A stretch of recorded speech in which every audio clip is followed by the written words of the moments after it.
Nauwi sa argumento ang matinding pag-alma ng ilang mga may-ari ng mga kainan at mga sasakyan sa isinagawang clearing operations ng mga tauhan ng MMDA sa Barangay South Triangle, Quezon City.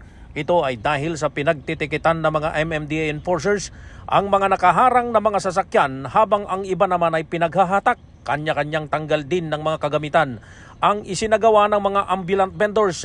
Nakipag-argumento pa ang mga ito dahil sa pinagkukumpiska na ang ilan sa kanilang mga kagamitan na nakahambalang sa daan. Kanya-kanyang tanggal ng mga gamit at nilulutong ulam ang mga vendors na nakaharang na sa daanan ng mga pedestrian. Ang operasyon na ito ay bahagi ng paglilinis ng MMDA sa mga alternatibong ruta na magagamit sa partial closure ng kinukumpuning Kamuning flyover. Sabi ng MMDA, matitigas ang ulo ng mga nagtitinda na nasa gitna na halos ng kalsada.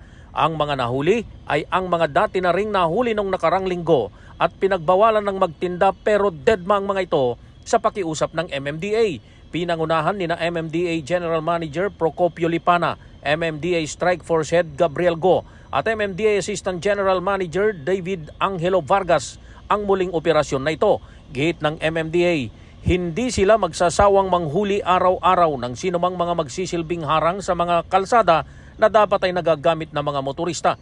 As of 10 a.m. ay nasa mahigit 10 sasakyan na ang natitikitan at nahahatak na mga sasakyan sa isinagawang anti-clearing operations ng MMDA sa Quezon City. Para sa MBC TV Network News, ako naman Val Gonzales, sama-sama tayo Pilipino.